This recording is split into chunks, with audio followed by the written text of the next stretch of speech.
irmãos, estaremos estudando a lição 6 da Revista dos Jovens. O título da lição é Qualidades Pessoais e Essenciais para os Diáconos. O tema do trimestre é Sejam Firmes, Ensino Sadio e Caráter Santo nas Cartas Pastorais.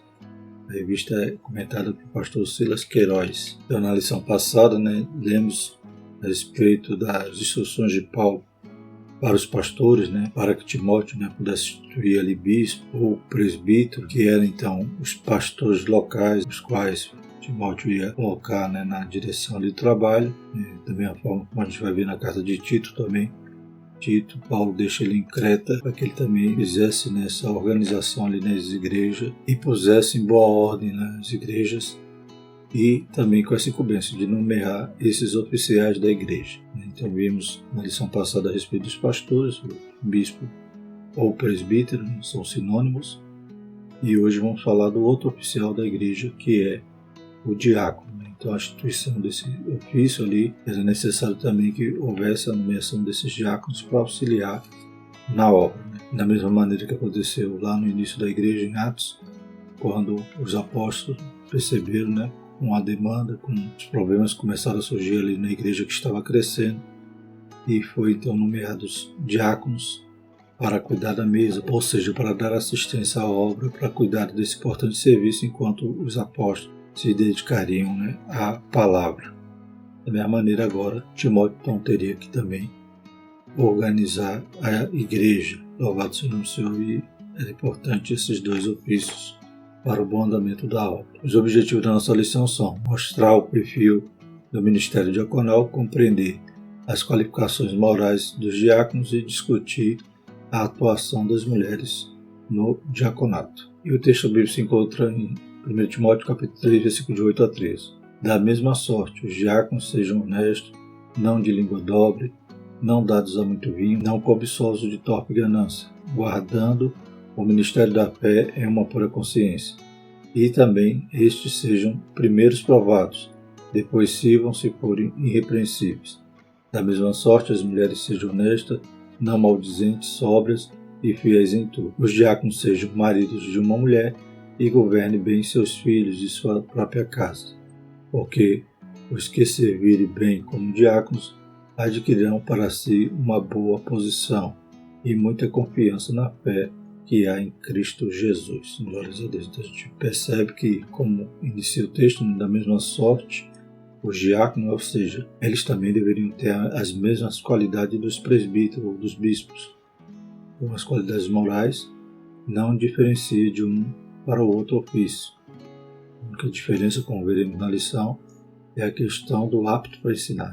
Então, o presbítero, o bispo, o pastor local tinha que ter essa capacidade de ensinar. Já para os diáconos não era exigido isso, pois o foco seria realmente o serviço, cuidar ali do bom andamento da obra. A introdução diz o seguinte: na lição anterior estudamos as instruções dadas a Timóteo para a ordenação dos bispos, anciãos ou presbíteros, que eram os pastores locais, responsáveis pela direção das igrejas e pelo ensino do rebanho. Nesta lição estudaremos a respeito do segundo ofício presente nas igrejas do primeiro século, o diaconato. Então, havia esses dois oficiais da igreja e, como já falamos, as qualidades não diferenciavam.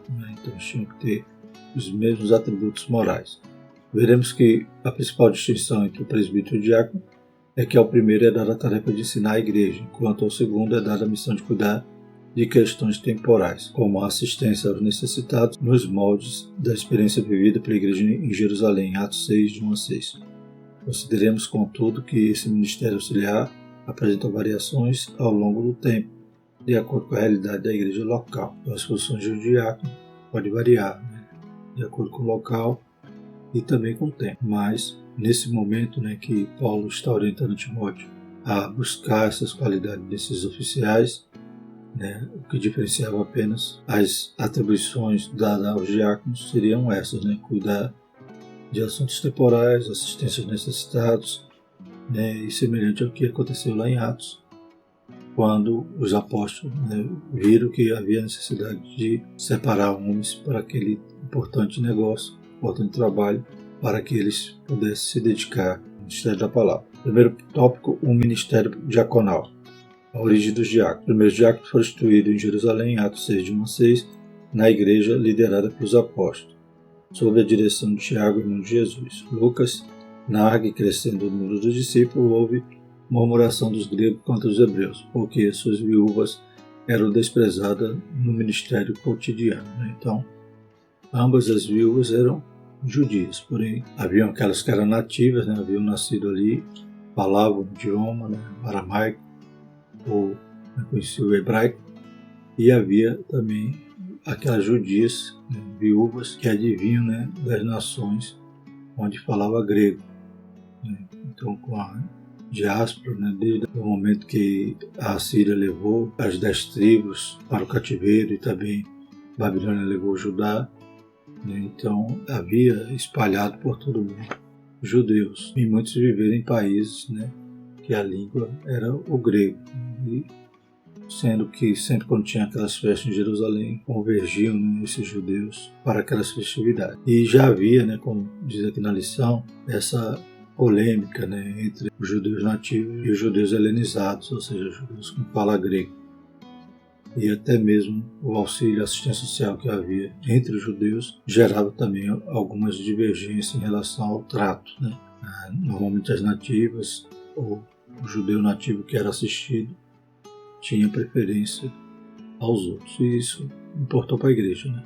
O problema que havia lá entre os judeus também se repete agora no seio cristão, no seio da igreja primitiva. E se deu pela conversão dos judeus de fala grega, que fez reproduzir no seio da igreja cristã uma divergência que já existia no mundo judaico. Era um certo divisionismo entre judeus nativos, que falavam o aramaico, língua corrente em Israel na época, e judeus não nativos, que haviam se helenizado e falavam a língua grega. De acordo com Lawrence O. Richard, escritos rabínicos indicam que a igreja de Jerusalém havia adotado o sistema judeu de ajuda aos pobres, que envolvia a tigela dos pobres e a cesta dos pobres. A primeira era a distribuição diária de comida fornecida aos necessitados. A segunda, uma distribuição semanal de comida e roupas para as famílias pobres. Então, os judeus já faziam essa ajuda e a igreja dá essa continuidade. Agora, assistindo os domésticos da fé, ou seja, os judeus que se convertiam. Então, a igreja tinha esse cuidado. E o problema também veio junto, esse divisionismo, esse preferentismo em relação aos nativos, ou seja, eles sempre eram melhores atendidos. Então houve essa divergência no meio da igreja e os apóstolos precisaram então da ajuda dos diáconos. Então vão nomear homens cheios do Espírito para tomarem conta desse papel, dessa função necessária à igreja. Lucas escreve que estava havendo um desprezo às viúvas gregas. Os apóstolos então precisaram agir para resolver esse problema interno. Foi nesse contexto que surgiu a necessidade de instituir 7 varões como assistentes ou auxiliares para servir às mesas, enquanto os dirigentes espirituais, os apóstolos, cumpriam integralmente o ofício que lhe cabia e era essencial para a vida da igreja, preservar na oração e no ministério da palavra. Então já tinha essa importante função, toda essa assistência social, eles estavam incumbidos de prestar, e deixar os apóstolos nesse ministério da oração e da palavra.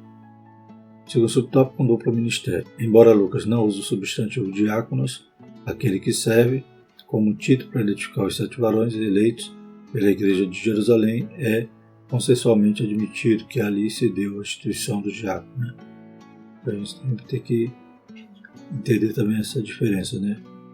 Servir no grego é diaconia. Então, às vezes, pode estar se referindo ao ofício, como está acontecendo agora na instrução de Paulo a Timóteo. Mas, em outros casos, é simplesmente o serviço cristão, que todos temos que ser diácono nesse aspecto. O próprio Jesus foi diácono ao lavar ali os pés dos discípulos. Paulo mesmo dizia que também ele era um diácono. Então, independente da posição ou do cargo ou do ofício, ser diácono, ou seja, servir um ao outro, é uma obrigação de todo cristão. Então, em Lucas, não está claro ali que eles foram nomeados esse ofício, mas mostra que eles foram separados para essa função. Então, implicitamente, demonstra que ali foi a primeira nomeação de diáconos. Bem, porque o termo grego diaconia, serviço ou atendimento, está presente no versículo 1, enquanto o verbo diaconel, servir, aparece no versículo 2. Em ambos os casos, a referência está ligada a servir às mesas. No versículo 4, o termo diaconia, serviço, volta a aparecer, agora, contudo, na expressão ministério da palavra, também ministério, o serviço, diaconia. Então, agora o termo volta a aparecer no ofício ali dos apóstolos.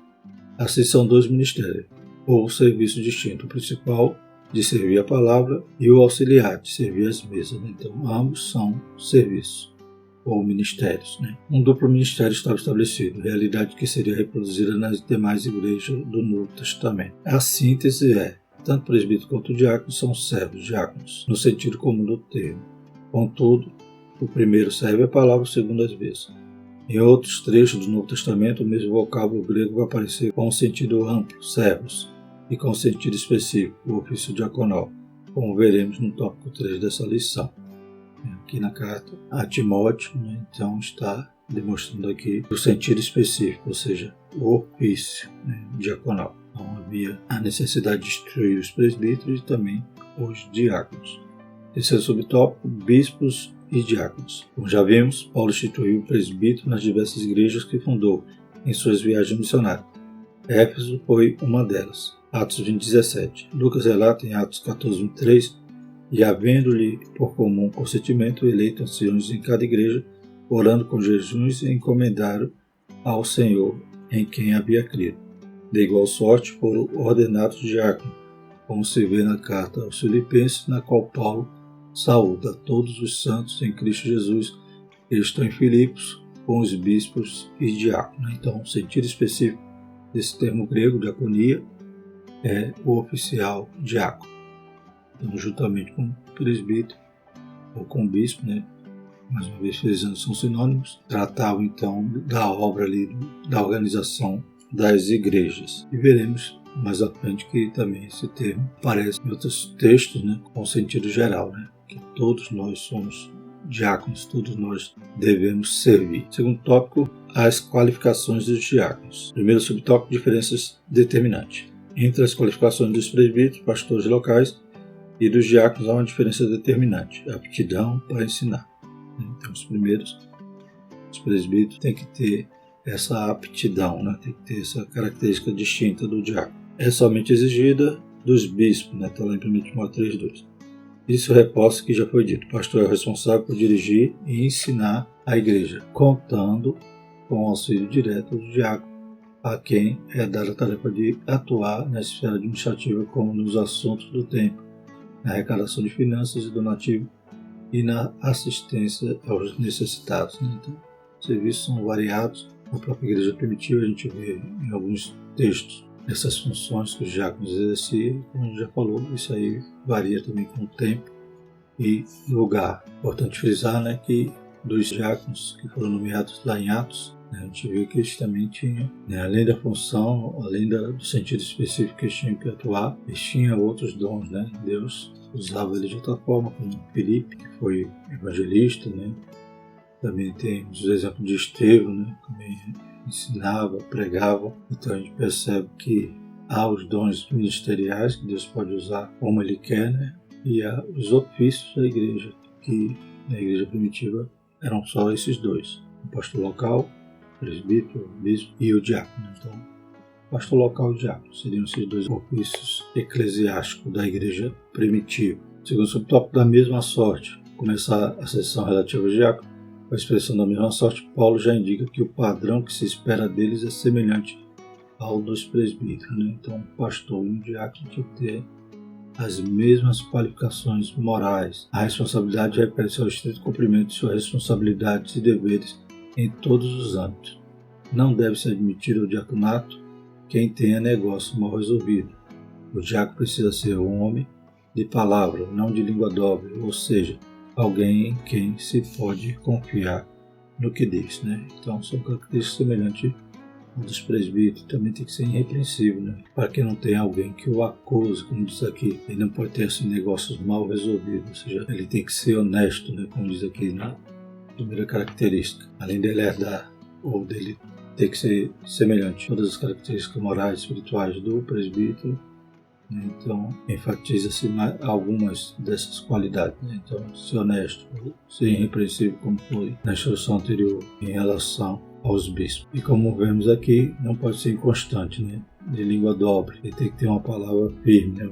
Tem que ser sim, sim, não, não, como diz a palavra do Senhor. A expressão não dada muito vinho costuma suscitar muita discussão. O emprego do advérbio de intensidade muito é invocado por alguns intérpretes como uma concordância de Paulo com o uso moderado de bebida alcoólica. Então não é isso que Paulo está dizendo. Paulo está dizendo que não é para ser dado ao vinho, né? Nem muito nem pouco. Né? Uns querem se aproveitar desse advérbio para dizer, não pode tomar muito, não pode tomar pouco.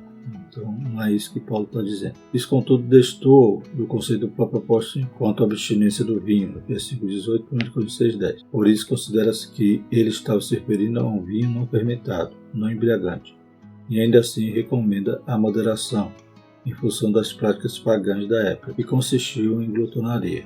Nossa conduta prudente sempre é abster-se de toda aparência do mal. Como diz em 1 Coríntios 6:10, não erreis, nem os devassos, nem os idólatras, nem os adultos, nem os efeminados, nem os sodomitas, nem os ladrões, nem os avarentos, nem os bêbados, nem os maldizentes, nem os roubadores herdarão o reino de Deus. Então Paulo sempre vai ensinar nessa direção. Então podemos torcer o texto e dizer, não, muito vinho quer dizer que pouco pode.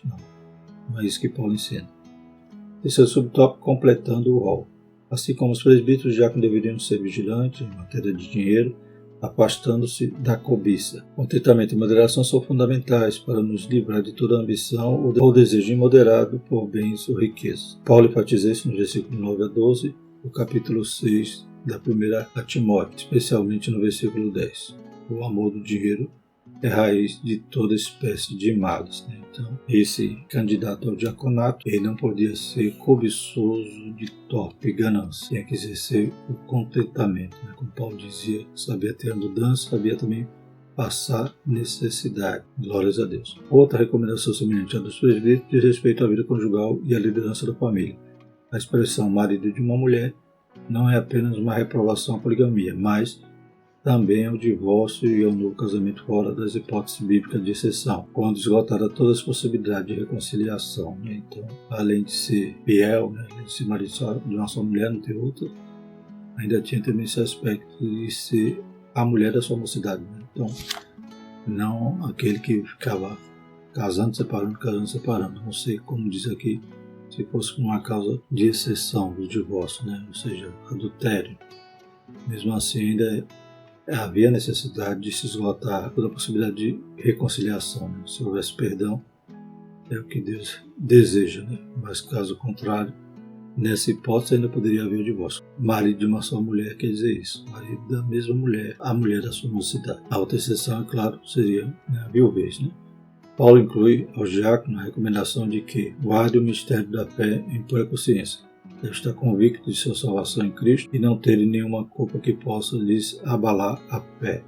Somente homens que tenham todas essas qualificações e forem primeiros provados e atestados como irrepreensíveis poderão ser ordenados ao importante ministério diaconal. O diácono também tinha que ser provado, né? Enquanto o presbítero não poderia ser um neófito, né? Tinha que ter aptidão para ensinar como é que um neófito poderia fazer assim. Esse diácono também ele era provado antes, né?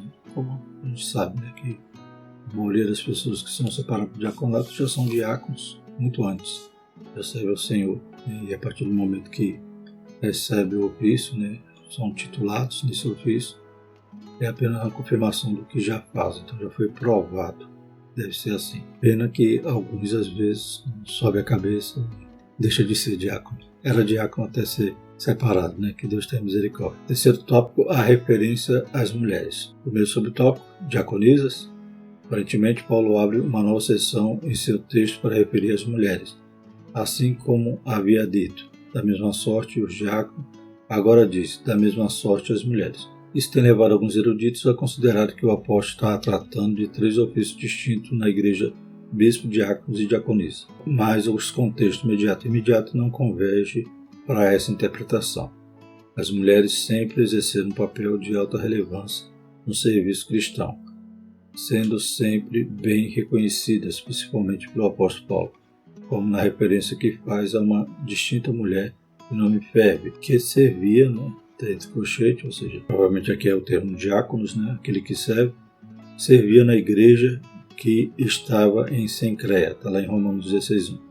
Alguns intérpretes acreditam que se tratava de uma diaconisa, contudo, é sabido que a referência à diaconia é feita muitas vezes no Novo Testamento em relação à função de servir e não ao ofício de diácono, como um cargo da estrutura ministerial. Então, às vezes, o termo é apenas a questão do sentido geral. Então, é o serviço que todos somos diáconos, todos temos que servir. Então, não deixa claro que aqui é o ofício de diaconisa, como alguns interpretam. É claro que esse texto, da mesma sorte as mulheres, dependendo da tradução, pode trazer esse aspecto de que achando que ali estava abrindo parênteses para tratar agora desse novo ofício, diaconisa. Interessante que nas traduções mais modernas vai estar assim, por exemplo, na NA, do mesmo modo, quanto às mulheres é necessário que elas sejam respeitáveis, não maldizentes, moderadas e fiéis em tudo. Na Almeida Revista Corrigida também está assim, da mesma sorte, as mulheres sejam honestas, não maldizentes, sóbrias, fiéis em tudo.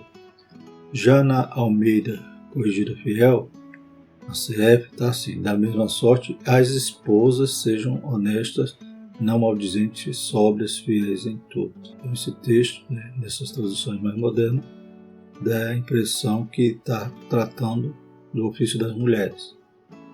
Mas na ACF vai dizer da mesma sorte as esposas. Então é o que a maioria chega à conclusão que ali está falando das mulheres, dos diáconos, ou das esposas, como está na ACF. Paulo usa a palavra diáconos para se referir ao seu próprio ministério. Para Paulo, então, ele usa no sentido geral a palavra diáconos. E também a dos seus cooperadores. Está lá em 1 Coríntios 3:5, 2 Coríntios 3:6, Colossenses 1:3, 4, versículo 7. No primeiro sentido é feita a referência à fé, razão que a estrutura do texto não é suficiente para afirmar que se tratava de uma mulher ordenada ao ministério diaconal. Isso não impede naturalmente reconhecer e saber que as mulheres desempenham extraordinários serviços como auxiliares na obra de Deus, inclusive na assistência das pessoas enfermas e necessitadas. Então, é claro que elas estão fazendo até o serviço de diáconos, mas como foi dito, todos nós temos que servir. E todos nós temos que ser diácono, até aquele que vai cuidar do ministério da palavra e da oração. Também, como já vimos, o próprio Paulo se declarava como esse diácono, ou seja, aquele que serve. Então, não encontramos um texto claro na Bíblia dizendo que havia o ofício da diaconisa. Havia as mulheres que serviam. Segundo subtópico, esposa do diácono. Ali na interpretação de que a referência às mulheres em 1 Timóteo 3:11 seria a diaconisa, há outras duas linhas de entendimento. Uma que considera que Paulo estava se referindo às mulheres em geral, e outras que a sua fala estava sendo dirigida às esposas do diácono.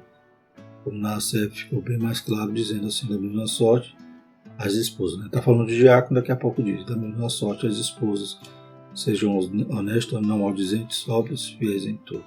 Então, essas linhas de interpretações. Essa é a posição mais aceita em função de que a palavra grega presente no texto, gnaikas, pode ser interpretada tanto como mulheres quanto como esposas. Paulo estava, portanto, recomendando que as esposas dos diáconos tivessem um viver honesto, não fossem maldizentes, mas equilibradas e fiéis em tudo.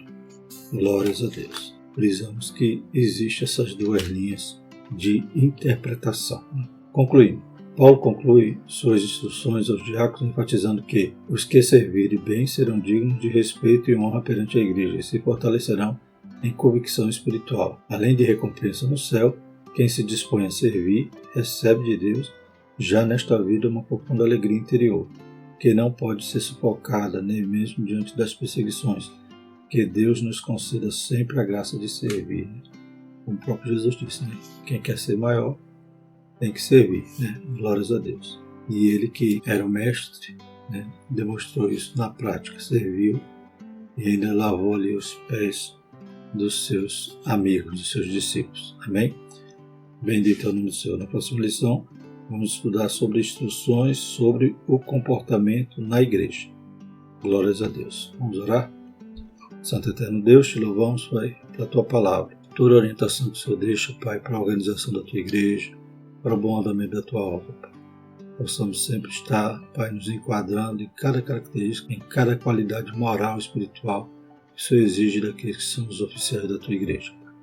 Abençoa a tua igreja, abençoa os jovens, Pai, desperta mais uma vez, Pai, eu te peço, desperta o dom de cada um, para a glória do seu santo nome. Em nome de Jesus, nós te louvamos e te agradecemos. Amém. Que a graça do nosso Senhor Jesus Cristo, o amor de Deus e a comunhão do Espírito Santo permaneça sobre todos nós, hoje e eternamente. Amém.